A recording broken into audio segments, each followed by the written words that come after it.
Donc on va passer au séminaire suivant. Donc aujourd'hui, on a le plaisir d'accueillir Marc-André Sellos. Donc Marc-André Sellos est professeur au Muséum d'histoire naturelle. Il s'intéresse depuis longtemps aux symbioses. Il a beaucoup travaillé sur les champignons. Et donc il a été un de mes professeurs quand j'étais à la prépa agrég de sciences de la vie et de la terre. Donc c'est vraiment un plaisir pour moi de l'avoir aujourd'hui.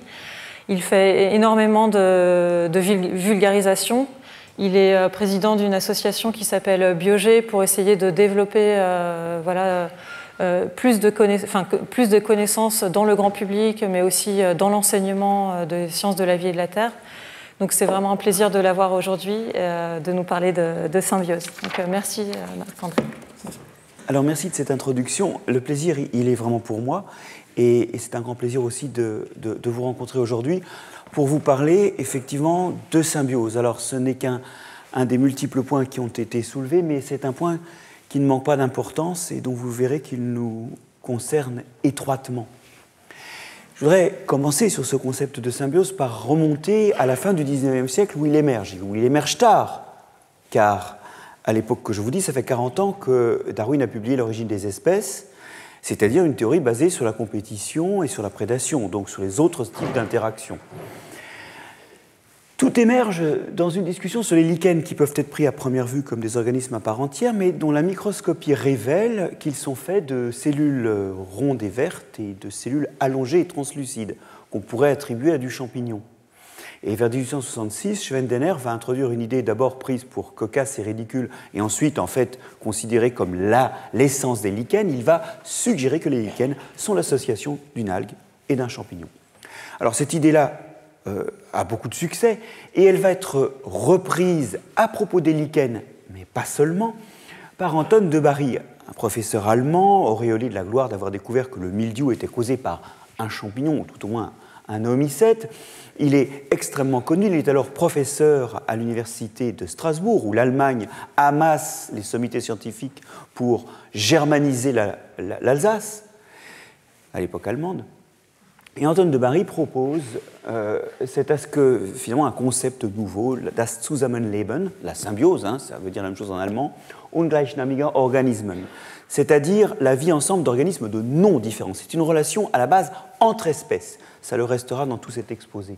Cette première définition ne préjuge pas des échanges. Un parasite qui ne tue pas son hôte peut être vu comme étant en symbiose avec lui. Et d'ailleurs, de Bary indique que le parasitisme est sans doute le meilleur exemple de symbiose. Donc il n'y a pas photo. Pour de Bary, c'est une coexistence. Et c'est aussi un larcin. Car 2 années plus tôt, un scientifique moins connu, qui avait publié sur les mycorhizes, on va en reparler, Albert Frank avait proposé le terme de symbiotismus, mais la publication de Frank n'est pas citée. Et on ne sait toujours pas si c'est un larcin ou une forte évolution convergente culturelle. En tout cas, quoi qu'il en soit, il y a quand même des cas où cette coexistence se fait à bénéfice mutuel. Et tu introduisais justement l'exemple du poisson clown, protégé dans les tentacules fortement urticants de l'anémone, mais protégé par un mucus particulier qui fait que lui n'en est pas atteint.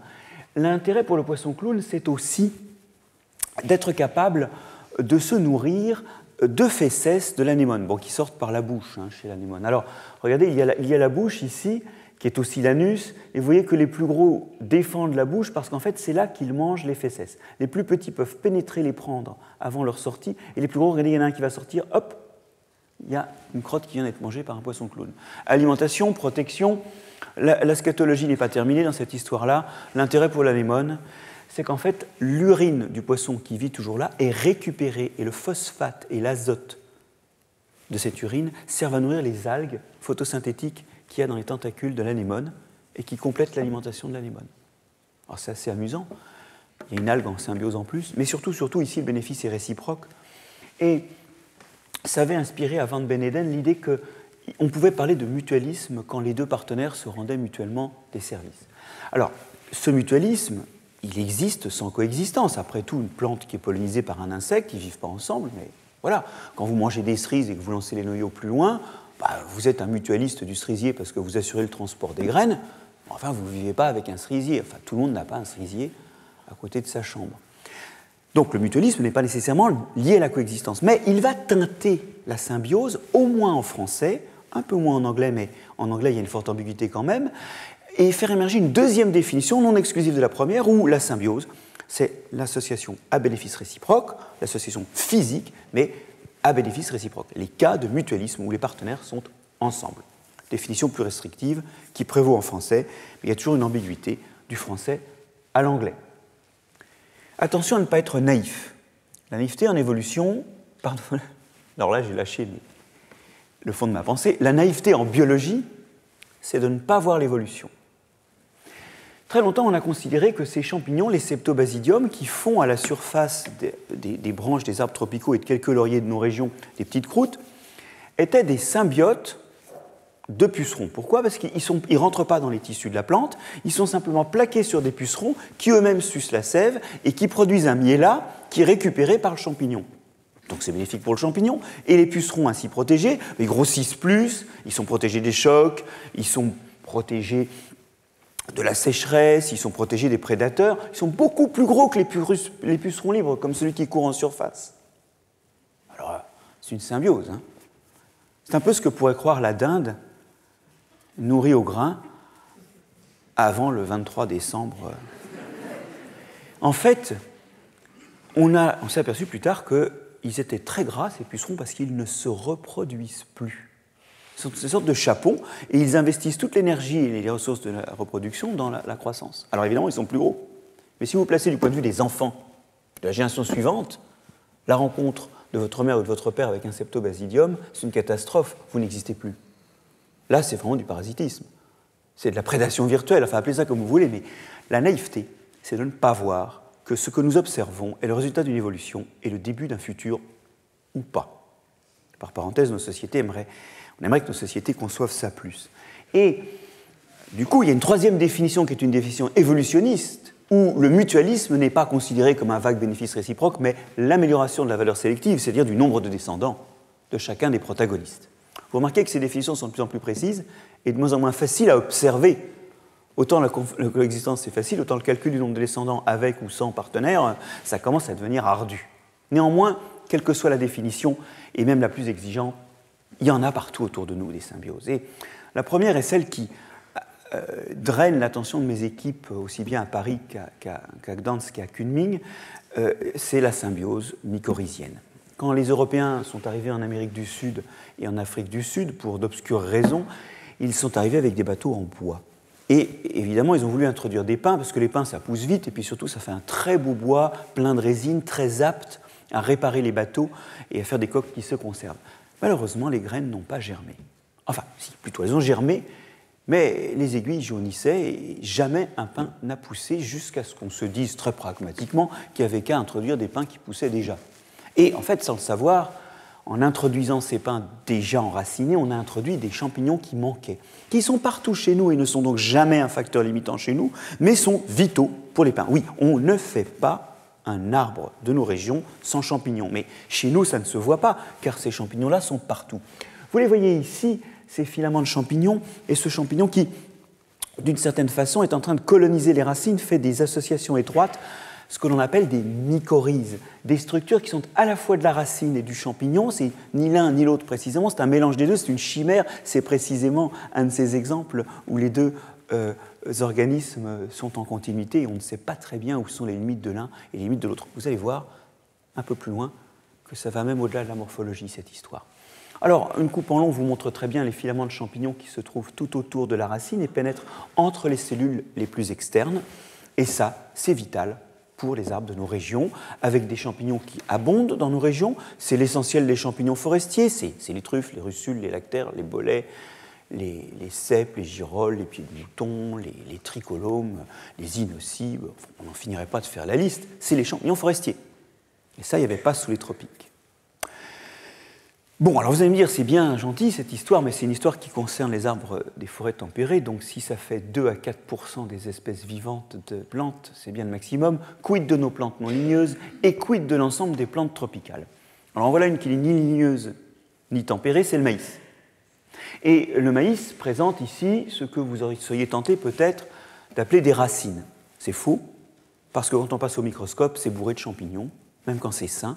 C'est bourré de champignons entre les cellules racinaires. Et puis ici, le champignon pénètre même dans certaines cellules en repoussant finement la membrane cellulaire, assurant la mise en place d'une énorme surface d'échange.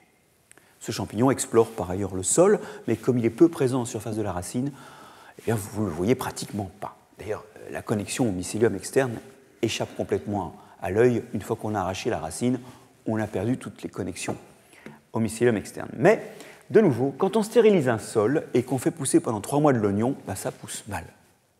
Si dans ce sol, on a réintroduit des champignons mycorhiziens après la stérilisation, ça, c'est de l'oignon normal de 3 mois. C'est nécessaire, mais là encore, ça passe inaperçu, car ces champignons étant partout, ils ne sont jamais vraiment limitants.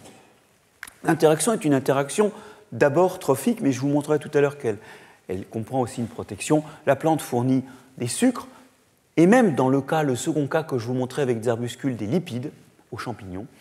Le champignon, lui, fournit de l'eau et des sels minéraux collectés dans le sol à la plante. Et finalement, c'est une interaction qui rappelle beaucoup celle des lichens, et qui nous dit qu'en milieu terrestre, eh bien, les autotrophes se sont souvent accoquinés avec des champignons. Ça s'appelle des lichens, ça s'appelle des mycorhizes, mais c'est un fait. Quelque part, avoir un organisme filamenteux qui va explorer le milieu et chercher des ressources minérales qui s'y trouvent de façon très diluée, de façon peu concentrée, c'est réellement un atout. Il y a là encore eu évolution convergente qui a mis en place le même type d'interaction. Mais ces interactions sont également protectrices. Alors, je vais commencer avec de la pure protection, puis bien sûr, trait quemque voluptas sua, je vais revenir aux mycorhizes. Les acariens sont très présents sur les arbres de nos régions, et tous les arbres de nos régions, alors même qu'ils appartiennent à des familles différentes, plus d'une 8aine de familles différentes, des malvacées, des fagacées, tout ce que vous voulez, regardez avec votre loupe, vous verrez que sur les arbres et les arbustes de nos régions, il y a des touffes de poils à la divergence des nervures, et dedans, des acariens. D'ailleurs, ils cherchent activement ces touffes de poils, car ils se réfugient là pour pondre, pour muer, regardez, c'est plein de mues là, hein, les trucs blancs, pour muer, pour pondre, pour se reposer. Donc, ce sont des domaties, du latin domus, ce sont des maisons à acariens. Ces domaties les protègent, et ces acariens, quand ils sortent manger, comme celui-là, eh bien, ce sont des fongivores, donc ils mangent des germinations de champignons, là vous sentez l'intérêt, ils mangent d'autres acariens phytophages, ou même des petits insectes, bon, il faut qu'ils ne soient pas trop gros quand même, hein, et des petits insectes qui seraient en fait, sans eux, des maladies des feuilles. Ce sont des brosses à parasites. Et dans cette interaction, l'intérêt, qui est méconnu, hein, parce qu'elle est partout autour de nous, mais personne n'en parle jamais. D'ailleurs, quand un arbre est malade d'acariens, on balance des acaricides dessus, ce qui le rend vulnérable à terme. Dans cette interaction, vous avez défense contre défense, protection contre protection. Il n'y a pas un pet d'échange trophique. Alors, c'est un bel exemple de protection réciproque, et d'ailleurs, quand sur le cotonnier qui n'a pas de domatie, on rajoute des touffes de coton sous les feuilles, on le voit se peupler de ces acariens, et en bout de saison, il fait 10% de fruits en plus. Alors, c'est un joli paramètre, parce que ça, le nombre de fruits, ça parle du nombre de graines, et on n'est pas très loin de la valeur sélective, le nombre de descendants, en tout cas potentiel. Voilà. Ces domaties, au moins en région tempérée, et pour d'obscures raisons, pas tellement en zone tropicale, sont bénéfiques pour les partenaires. Allons en zone tropicale. Chez beaucoup d'espèces en zone tropicale, ce sont les fourmis qui remplacent les acariens. Il y a énormément, il y a plus d'une douzaine de familles de plantes, là encore c'est une grande évolution convergente de nouveau, qui ont adopté les fourmis. Ces fourmis butinent sur ces plantes-là un nectar formé à toute vitesse, hein, vous le voyez. Alors là, sur cet acacia, il y a aussi de très grands stipules creux sur lesquels je vais revenir. Nos fourmis donc butinent, disais-je, et aussi sur les jeunes feuilles, elles trouvent des corpuscules charnus et gras qui se trouvent à l'extrémité des feuilles et qu'elles sont à même, plus exactement des folioles, et qu'elles sont à même de sectionner et d'emporter. Alors n'imaginez pas que c'est un complément alimentaire pour elles. Nectarivores, ces fourmis sont absolument incapables de manger des choses comme ça. En revanche, elles les emmènent, lentement à notre échelle, vers les stipules, c'est-à-dire ces cornes qui sont creuses et qu'elles ont percées d'un trou d'entrée. Et devinez ce qu'elles ont mis dedans. Leur couvain. Et en fait, ces corpuscules gras et sucrés sont des aliments premier âge pour les fourmis, sont les aliments du couvain. Donc vous voyez que la plante investit une quantité de carbone énorme à la fois en structure nutritive et puis aussi en structure protectrice. D'ailleurs, on parle aussi de domatie dans ces associations plantes-fourmis pour toutes les structures que la plante met en place et qui abritent les fourmis et leurs couvains. Et par parenthèse, il y a très souvent un champignon dans un coin où les fourmis entassent des déchets et ce champignon recycle l'azote vers la fourmi qui broute le champignon et vers la plante. Donc il y a souvent un champignon en plus. Enfin, non, il y a toujours un champignon en plus. Nous l'avons décrit avec un collègue de Montpellier. C'est encore une belle évolution convergente. Mais oublions le champignon et revenons à la fourmi et à la plante. L'intérêt pour la plante d'investir tout ce carbone et de devenir une fourmilière, au fond, c'est que ces fourmis sont extrêmement agressives. On a mis, pour les besoins de ce film, un criquet sur la plante qui finit par passer un mauvais quart d'heure. On a mis une punaise sur la plante. Mais quand je vous dis qu'on l'a mis, c'est qu'il ne viendrait jamais à l'idée, sans doute de façon innée, d'un de ces insectes de venir là. Et ne vous appuyez pas contre ces plantes. Vous vous souviendriez qu'elles sont myrmécophiles, comme on dit, c'est-à-dire amies des fourmis, et réciproquement. Alors voilà une protection qui ici comprend aussi des échanges alimentaires, vous l'avez vu. Maintenant, je voudrais vous montrer que les mycorhizes sont protectrices et, alors vous attendez peut-être à ce que je vous parle de la protection des racines par le champignon. Je vais, moi, m'intéresser aux feuilles qui sont très loin de l'endroit où se trouvent les racines, évidemment, et donc très loin de l'endroit où se trouvent les champignons.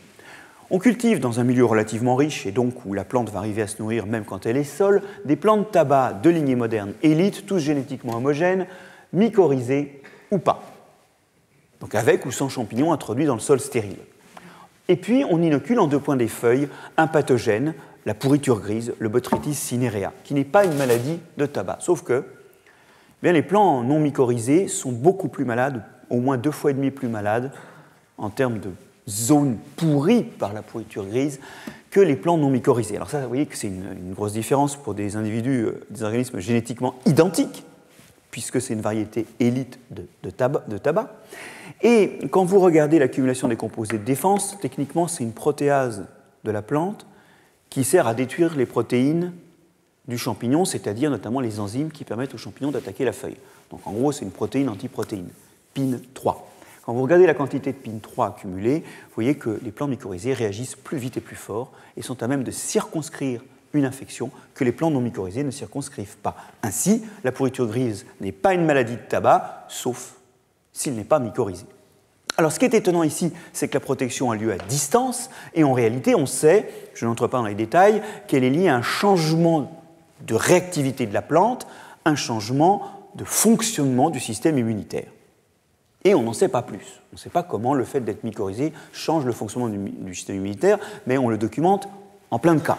En revanche, je vais vous montrer une autre histoire qui parle aussi du système immunitaire et qui va nous permettre à la fois de conclure sur cet aspect d'immunité de la plante et aussi de regarder un petit peu ensemble ce qui pourrait expliquer ce tour de magie. On descend maintenant dans les racines. Et on reprend une mycorhize qui est une mycorhize d'arbre, et c'est un travail qui a été fait notamment sur les peupliers. Alors, vous voyez ici une coupe de mycorhize, alors vue en fluorescence. En vert, c'est le champignon qui est autour de la racine. C'est une mycorhize de type arbre, donc il y a une chaussette de champignons. Et vous voyez que le champignon pénètre entre les cellules, dont la paroi est rouge. Bon. Ce champignon est rendu fluorescent parce qu'on a rendu fluorescent un petit peptide, c'est-à-dire une très petite protéine, qui est produite par ce champignon. C'est une protéine, un petit peptide qui est sécrété. Des peptides comme ça, la plante en produit des centaines, le champignon en produit des centaines, et figurez-vous qu'il rentre dans le partenaire. Vous le voyez sur cette image. Je vous ai dit que ce qui est fluorescent en vert, c'est le champignon. Mais regardez, dans la cellule ici, le noyau de cette cellule est vert. Ce peptide-là, non seulement il rentre dans les cellules de la plante, il vient du champignon, il rentre dans les cellules de la plante, mais il va dans le noyau. Et en fait, on en connaît des centaines, on n'en a pas étudié beaucoup parce que c'est difficile, mais ce que l'on sait ici, c'est que les 2 partenaires s'inondent de peptides, donc vous allez voir, qui sont régulateurs. Ce qui fait que le tissage et la chimérisation vont au-delà de la contiguïté des cellules, ça va jusqu'à un tissage moléculaire interne. Et ce tissage est fait de reprogrammation. Le peptide dont il est question, MISP7 pour donner son nom, ce peptide en fait bloque le récepteur du jasmonate. La belle affaire, me direz-vous. Alors, le jasmonate est une hormone d'alerte quand il y a une intrusion microbienne. Et le récepteur est dans le noyau, et quand le jasmonate se fixe sur son récepteur, ça change l'expression génétique et ça déclenche des réponses aux maladies. Sauf que là, comme le récepteur est bloqué, il n'y a pas de réponse. Et ça permet la mycorhize. Ça permet que la plante ne détruise pas le champignon. Alors, c'est à la fois un exemple de ce tissage chimique, c'est un exemple de la régulation du système immunitaire. Il peut vous perdre un peu parce que dans ces cas-là, le système immunitaire est calmé, alors que dans les parties aériennes, il est plutôt stimulé. Mais peu importe.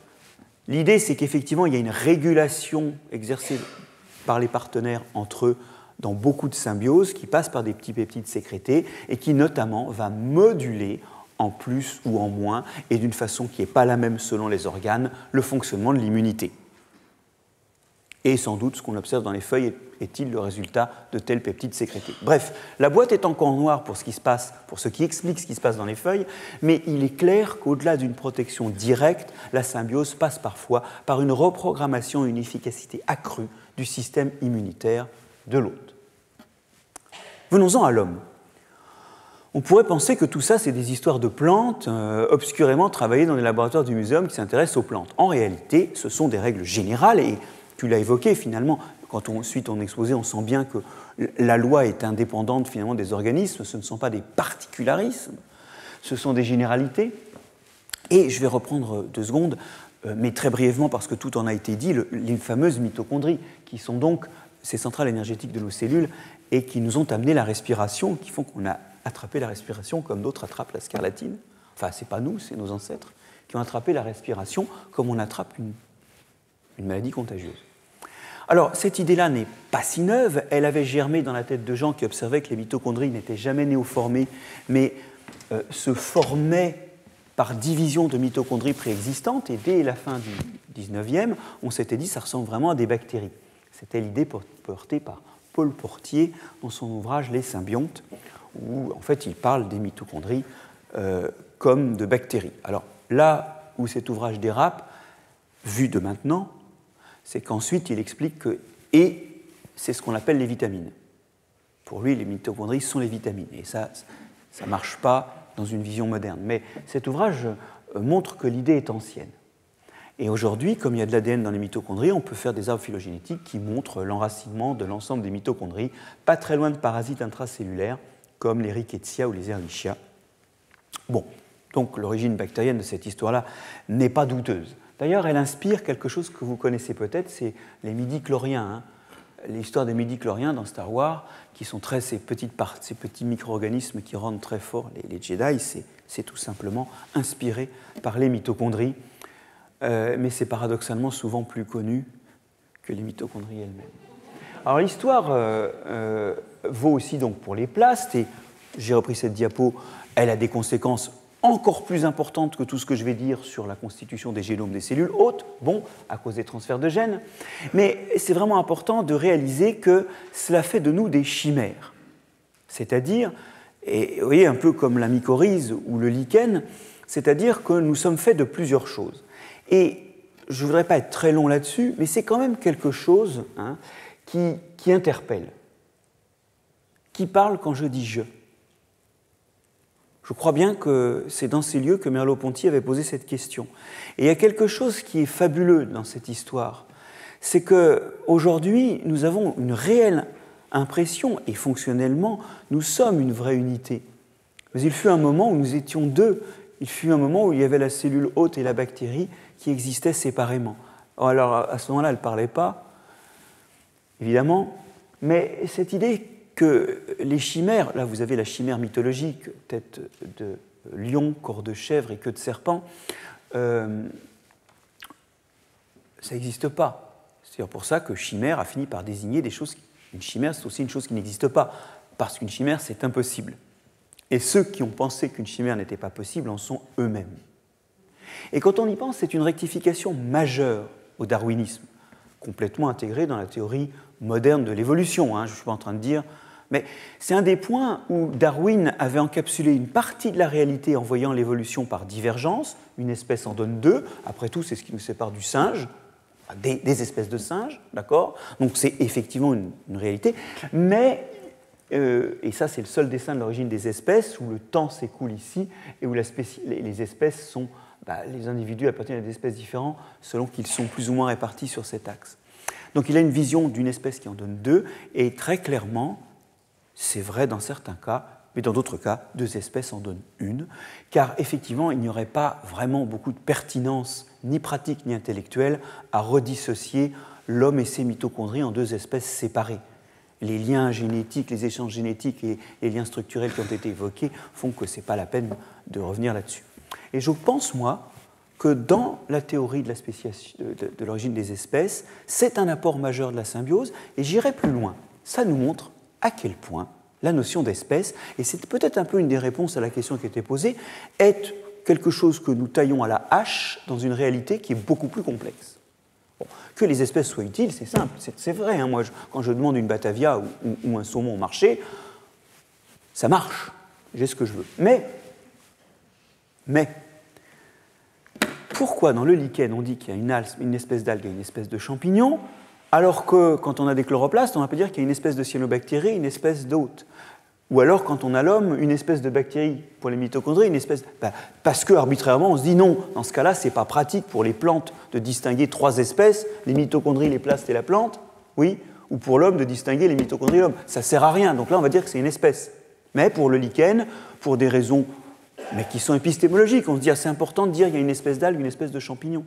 Ou quand on parle des Buchnera, on distingue encore l'espèce de bactérie, alors même qu'on est très près déjà par les échanges génétiques et l'intrication fonctionnelle d'une mitochondrie ou d'un plaste. Ouais.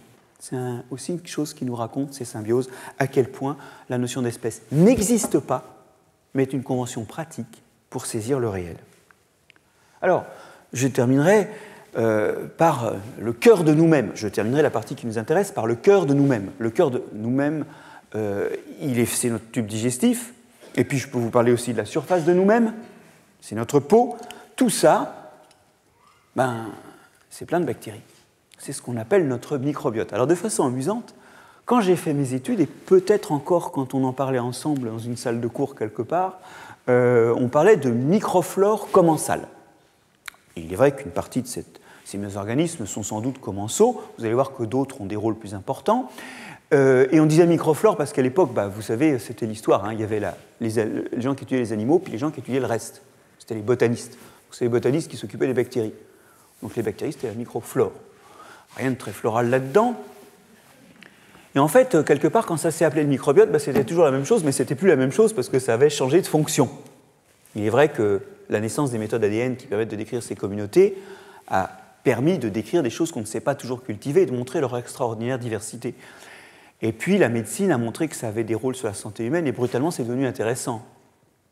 Parce que la notion de microflore commensale, c'est Hiltner, 1904, la rhizosphère, que Hiltner décrit comme une communauté microbienne modifiée qui entoure la racine. C'est vieux comme concept. Mais ça n'a pas percolé vraiment ni la science en général, ni la société, avant que la médecine n'en montre. Quel anthropocentrisme! Il faut attendre que ça nous intéresse pour s'y intéresser. Quitte éventuellement à ne pas s'intéresser à ça avant et à découvrir des effets sur l'homme à partir de la chose. Non, c'est à partir des effets sur l'homme qu'on découvre les choses. Je vous invite à vous interroger là-dessus. En tout cas, quand on a l'ADN pour décrire les microbiotes et quand on a compris que c'est important pour l'homme, on commence à les étudier, puis on change le nom parce que microflore commensale, ça fait vieux. De toute façon, c'est pourrave, c'est sûr. Bon, c'est pas des plantes et c'est pas commensale seulement. Bon, alors sur ces commentaires doux aigres de microbiologistes, parce que les microbiologistes, il y a moyen qu'on s'intéresse aux microbes pour eux et pas seulement par le biais de l'homme, regardez les 6 grands groupes de bactéries qui abondent sur l'homme. D'ailleurs, en vert, vous avez le groupe de bactéries qui a donné les plastes et que nous hébergeons, oui. Et là, c'est sans doute du commensalisme parce que ça ne nous fait pas grand-chose, sur les parties exposées de notre organisme. Voilà, il y a des choses qui font la photosynthèse sur vous. Je ne suis pas très sûr que ce soit utile pour vous. En tout cas, maintenant, mis en nombre d'individus, en nombre de cellules, plus exactement, vous voyez que nous avons 10 puissance 14 cellules, et rien que dans le tube digestif, on a 10 puissance 14 bactéries. Il y a d'autres chiffres qui traînent, mais c'est des vieilles estimations qui n'ont plus cours. Nous avons autant de cellules, de microbes en nous, que de cellules humaines. Alors je ne compte pas les mitochondries, parce que là, si je mets les mitochondries, j'en ai 100 fois plus, évidemment. Mais sans compter les mitochondries, vous voyez que j'en ai pas mal. Alors j'en ai aussi pas mal sur la peau, mais c'est 10 puissance 13, et puis ailleurs dans l'organisme, vagin, conduit auditif, etc., on a encore d'autres communautés complexes. Aujourd'hui, et contre ce que Pasteur pensait, qui disait qu'un animal ne pourrait pas vivre sans microbes, il a dit ça. Aujourd'hui, on sait élever des souris axéniques. Pasteur pensait vraiment que les bactéries étaient importantes pour le vivant, même dans les organismes vivants. Alors, on a des souris axéniques qui vivent, mais vous allez voir, c'est quand même pas terrible la vie de souris axénique. D'abord, c'est dans une bulle stérile, n'est-ce pas? Ça, ce sont les gants qui, comme la bulle est en surpression, font protrusion à l'extérieur. Et on a ici des souris qui n'ont jamais vu de bactéries. De génération en génération, elles naissent stériles. À la première génération, elles sont nées par césarienne et elles ont été introduites dans la bulle après stérilisation. Et les aliments qu'on leur introduit sont stérilisés. Axéniques, elles sont aprivatifs, xénos, sans étrangers. Et vous allez voir ce que c'est que de vivre sans étrangers. On peut survivre, mais au prix de grandes difficultés. Le microbiote intestinal nous raconte ces souris et puis aussi quelques éléments que je vous livrerai sur l'homme. Il a la caractéristique de nous aider à digérer. Les enzymes de notre microbiote du tube digestif s'ajoutent à nos enzymes propres pour aider à cliver les aliments complexes en aliments assimilables. Et bien sûr, les bactéries se servent au passage dans ce qu'elles ont digéré et ce que nous avons digéré. Elles grandissent, elles ont un métabolisme qui émet des produits fermentaires, qui fait les parfums de nos flatulences. Et évidemment, il y en a qui meurent, parce qu'il y a des guerres intestines, il y a des virus qui traînent, il y a des accidents, et il y en a quelques-unes qui meurent sans descendance. Et là-dedans, nous, on se sert. L'épithélium intestinal prélève plein de choses. Par exemple, tu évoquais, je ne vais pas revenir là-dessus, que certains orientaux ont des bactéries qui les aident à digérer les porphyranes, qui seraient les algues rouges, donc du nori qui serait autrement indigeste pour nous, et ça fait partie des sucres qui leur sont donc disponibles après digestion. Les cellules mortes sont source de vitamines. Sachez que les souris axéniques ont besoin de vitamines, alors qu'une souris, même quand elle mange une alimentation de souris normale, tout est dit. Et puis surtout, nous, on récupère une partie des gaz fermentaires pour notre métabolisme. Le butyrate sert pas mal dans l'intestin, l'acétate est retransformé en sucre dans le foie. Bref, il y a une partie des produits fermentaires qui couvre 5 à 10% de nos besoins énergétiques, et sans doute aussi pour la souris. Donc vous voyez qu'au total, ce sont des alliances nutritives, mais aussi des alliances de protection. Je vais maintenant passer sur la peau et vous parler du staphylocoque doré, dont 80% d'entre vous sont porteurs. Fort heureusement, moins de 0,1% d'entre vous auront un jour un problème, du bouton de fièvre à la septicémie, donc Dieu merci. Et la raison, c'est qu'en fait, les staphylocoques dorés sont pris dans des microbiotes complexes où il leur est difficile de proliférer. Par exemple, parce qu'il y a des staphylocoques de lion. Les staphylocoques de lion, c'est notamment dans le nez des staphylocoques qui ont été découverts à Lyon et permettent, grâce à un antibiotique que les Lyonnais ont appelé la luguduline, pour faire bon poids, permettent en fait de stopper la division cellulaire des staphylocoques dorés. Alors je suis sur la peau de l'intérieur, là, je suis dans le nez, je ressors du nez, je vais sur la peau. Nous avons des malacésias qui sont des levures, n'est-ce pas, qui sont très protéolytiques, mais quand elles sont abondantes, ça provoque ces petites pelades qu'on peut avoir à la racine du nez ou les pellicules, parce que par protéolyse, elles desquament la peau. Elles permettent aussi de cliver les protéines qui permettent aux staphylocoques dorés d'adhérer entre eux et d'adhérer à la peau. C'est-à-dire de faire des biofilms qui ont un rôle protecteur.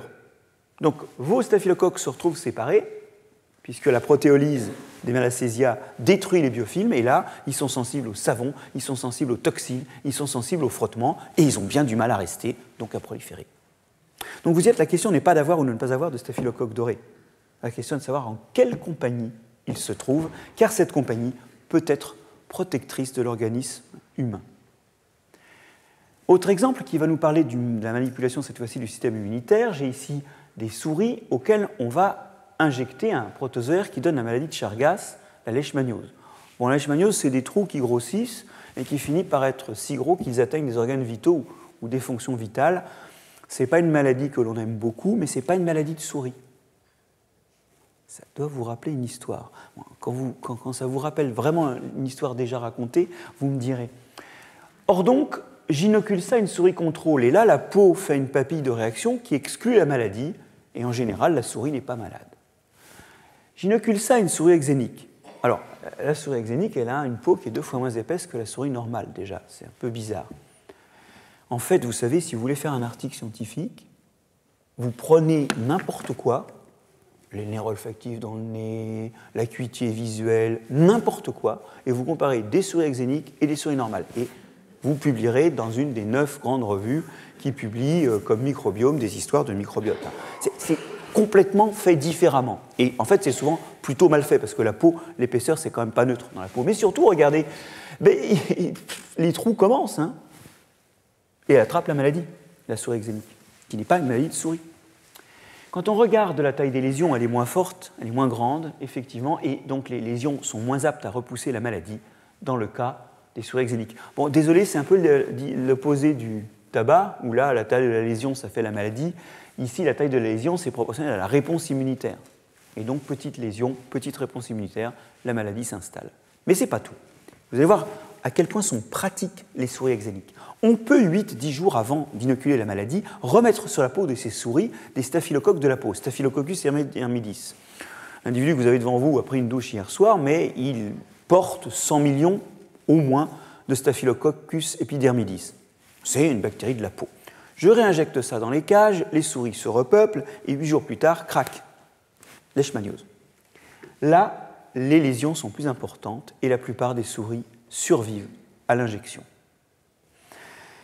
En fait, l'effet n'est pas direct. Quand on regarde la prolifération des lymphocytes, alors je crois que c'est des TC-bêta-17+, ou un truc comme ça, c'est ceux qui sont responsables de l'immunité anti-protozoaire. Quand on regarde le nombre, et c'est une prolifération parce qu'on a d'habitude très peu, le nombre de lymphocytes sur une souris contrôle, il est élevé. Le nombre de ces lymphocytes capables de repousser la maladie est plus faible sur les souris exéniques, il est redevenu normal sur les souris réinfectées par un staphylocoque. Enfin, repeuplées par un staphylocoque. Vous voyez encore, alors ce que ça vous rappelle bien sûr, c'est l'histoire du tabac, vous voyez encore comment certaines maladies, on ne les attrape pas parce que notre microbiote change les modalités de fonctionnement, et plutôt en bien, de notre système immunitaire. Alors j'ai dit notre, parce que je me sens souris quand je vois ça, mais effectivement, c'est encore des expériences sur les souris.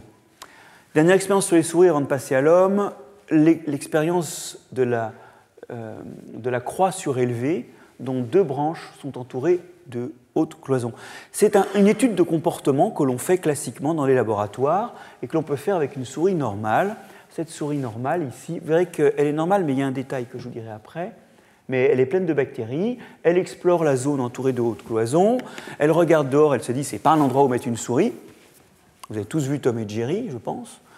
Hein, la souris est tout le temps derrière la cloison, elle est agoraphobe, photophobe, et la souris explore les zones les plus protégées, les moins exposées. C'est tout le moins pour ne pas finir dans la gueule d'un prédateur. Alors maintenant, on va refaire ça avec une souris exénique. Bon, je vais vous dire la vérité. Les 2 souris sont nées exéniques, mais la première a tout de suite été sortie de la cage. Mais les 2 souris sont frères-sœurs ou sœurs-sœurs ou frères-frères. Donc c'est la même portée. L'une a été recolonisée, l'autre pas, puisqu'elle est restée dans la cage. Alors celle qui est restée dans la cage, que fait-elle? Alors, on l'a mis là, donc elle commence à explorer cette zone. Elle explore, et là elle sort. Et non seulement elle sort, mais elle se penche. Alors ça, c'est très dangereux. Alors on se dit, est-ce qu'elle va rentrer? Parce que là, elle peut se faire dévorer par le premier prédateur venu, ou se prendre des coups de balai, ou que sais-je. Et oui, non. Alors, vous allez me dire, peut-être qu'il y a une souris... je vais faire comme si vous étiez mes étudiants. Peut-être qu'il y a une souris Front National et une souris NUPES, avec des comportements contrastés par elles-mêmes. Hein, c'est peut-être pas une histoire de microbes. Sauf que quand on refait ça sur plein de couples issus de la même fratrie, plein de couples différents, et qu'on peut commencer à faire des statistiques, on s'aperçoit que les souris normales sont moins souvent dans la zone centrale, plus souvent mais pas significativement dans la zone enclose, et que par contre les souris exéniques sont très très souvent dans la zone libre. Donc il y a vraiment un comportement différent. Cette histoire finit très mal pour les souris, parce que les chercheurs ont ensuite fait des tranches minces dans leur cerveau et ont découvert 2 choses. 1. Le turnover synaptique, la vitesse de dégradation des neurotransmetteurs, est plus élevée, donc il y a plus de formes inactives que de formes actives, chez les souris exéniques que chez les souris normales. Le lien avec ce qui précède, C'est juste que c'est encore un fonctionnement différent en plus. Deuxièmement, et c'est là qu'on fait des coupes fines, des tranches minces, on a observé par hybridation in situ, alors je dis on, mais ce n'est pas mon équipe qui a fait ça. On a exposé, donc on a regardé l'expression d'un certain nombre de gènes. Et pour tous ces gènes, on s'est aperçu que l'expression génétique n'était pas aussi intense dans les souris exéniques que dans les souris sauvages. Enfin, dans les souris normales, dotées de microbes. Bon, ça peut être en plus ou en moins, ça varie. Alors là, mes deux exemples, vous allez voir, c'est des exemples en moins. J'ai par exemple ici un marqueur de l'anxiété, un gène qui s'exprime dans les conditions anxiogènes, et alors que les souris sont élevées dans les mêmes conditions, il est plus exprimé dans les souris normales, c'est-à-dire dotées de microbiote. Alors, est-ce que ça explique une partie du comportement précédent? Je ne veux pas être réducteur. En tout cas, c'est cohérent avec ce comportement beaucoup plus timoré des souris normales. Ensuite, j'ai ici un marqueur de plasticité synaptique, c'est-à-dire un gène qui est impliqué dans la réorganisation des synapses et la mémorisation. Or, il est connu que les souris exéniques mémorisent très mal dans des expériences où il faut retenir où est dissimulée la nourriture, ou sur quel type de bouton il faut appuyer pour avoir de l'eau. Il leur faut une semaine de plus qu'une souris normale. Eh bien, vous voyez que ce gène s'exprime moins bien dans les souris exéniques. Je ne dis pas que ce soit la seule raison de leur moindre capacité à mémoriser, je dis juste que c'est cohérent et que ça peut être l'une des causes. En tout cas, ce qui est certain, c'est que le système nerveux ne se développe pas pareil. Et vous savez quoi? Quand on sort la souris exénique de la cage exénique, eh bien, ces symptômes sont réversibles uniquement, je ne vous montre pas les diapos, uniquement si on la sort avant la fin du développement du système nerveux. Si vous la sortez après l'âge, donc c'est de mémoire 8 ou 18 semaines, je ne sais plus, l'âge auquel le système nerveux commence à ne plus se développer, il a acquis sa forme adulte, là, vous ne réversez pas le phénotype. Vous le changez un peu, mais vous ne le changez pas beaucoup. Par contre, dans le développement, vous pouvez le changer. Ça veut dire quoi? Ça veut dire qu'une partie des messages et des choses qui façonnent le développement du système nerveux, ce sont des messages du microbiote. Rien moins que ça. Alors nous, là-dedans, nous appartenons à des civilisations occidentalisées dans lesquelles les maladies contagieuses ont été cernées. Heureusement. Mais dans lesquelles explosent des maladies nouvelles. Des maladies nouvelles qui appartiennent d'ailleurs à plusieurs grandes sections. On a celle du métabolisme, les diabètes, l'obésité, celle du système immunitaire où il surréagit ou bien où il détruit l'organisme, sclérose en plaques, maladie de Crohn. Et puis nous avons les maladies du système nerveux, autisme, Parkinson, Alzheimer. Dans toutes ces maladies, j'ai bien dit toutes, dans toutes ces maladies, les individus malades n'ont pas le même microbiote, au moins dans le tube digestif, sinon même ailleurs, dans les poumons par exemple, pour les asthmatiques. Alors vous allez me dire, ok, mais cause ou conséquence de la maladie? Eh bien, dans toutes ces maladies, j'ai bien dit toutes, on a des expériences où on colle le microbiote d'individus malades à des souris, et les souris commencent à développer des symptômes qui ressemblent peu ou prou, mutatis mutandis, à ceux des malades. Dans toutes ces maladies, je répète, toutes, on a au moins, et je vais les remettre, une expérience clinique de transfert fécal qui consiste, après avoir nettoyé le tube digestif à la vancomycine, à réintroduire chez un individu malade le microbiote d'un individu sain. C'est une opération compliquée. Il y a déjà eu 2 morts, parce que c'était des gens qui avaient des problèmes de système immunitaire, et en fait, il y a eu des proliférations de bactéries et des chocs septiques. Donc, c'est vraiment pas routinier. Mais ça a été fait en milieu hospitalier pour toutes ces maladies, et on voit une régression des symptômes. Alors, en fait, ils régressent, pas totalement, puis ils reviennent lentement. Et quand on regarde le microbiote, lentement, le microbiote reprend sa composition anormale. Mais il le fait plus vite que les symptômes ne réapparaissent. Et on commence à deviner aujourd'hui que toutes ces maladies sont prédictibles à partir de l'évolution du microbiote, car le microbiote change avant que n'apparaissent les symptômes. En d'autres termes, ces maladies sont complexes, il y a des causes génétiques et environnementales. Je ne veux vraiment pas paraître à vos yeux comme un réductionniste, mais l'un des paramètres, c'est ce microbiote.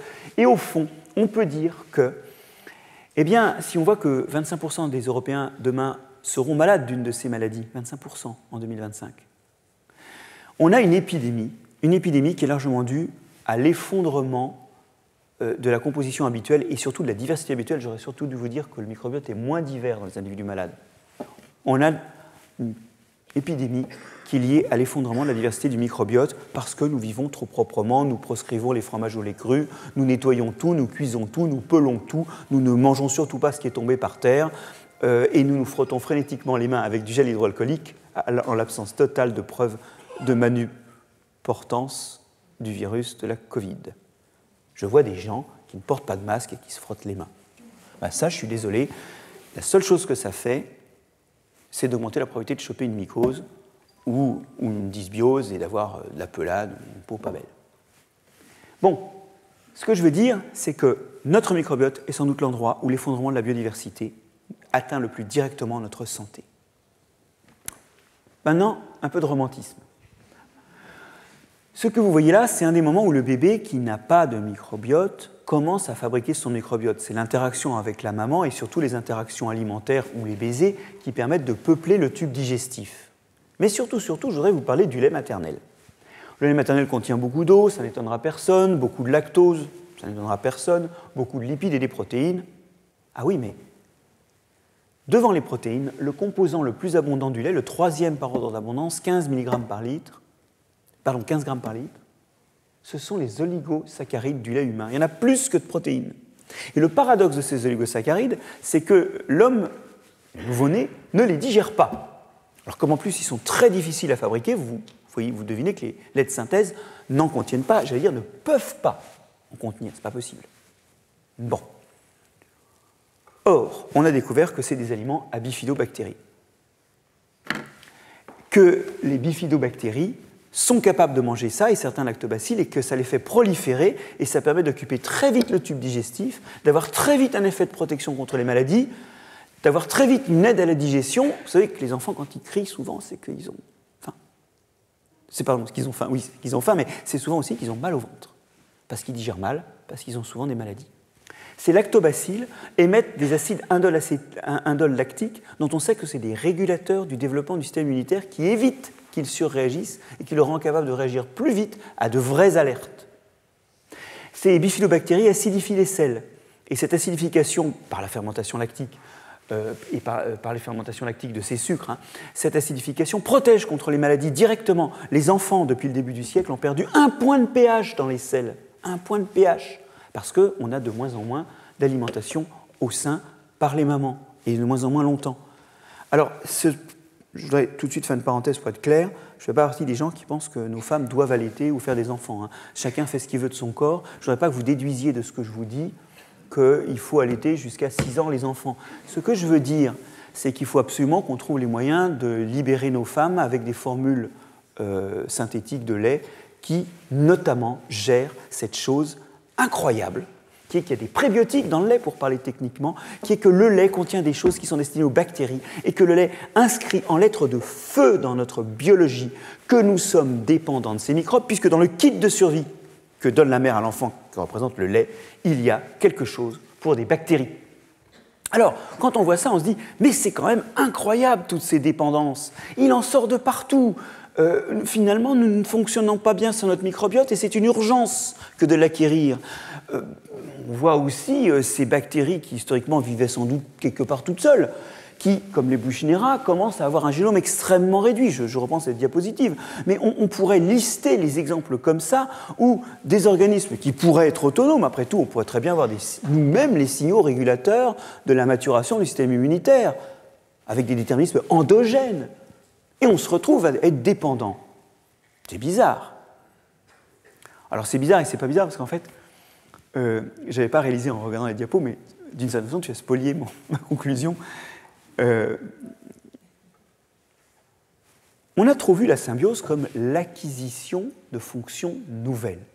Et Lynn Margulis, qui a été une des scientifiques donc américaines, qu'on a perdue il y a 5-6 ans, Lynn Margulis a, outre d'être très inspirant, toujours véhiculé cette idée que la symbiose, c'était de l'innovation évolutive, c'était une façon de complexifier, et elle a en fait véhiculé cette image que nous avons de l'évolution, et qui est fausse, tu l'évoquais, d'un progrès.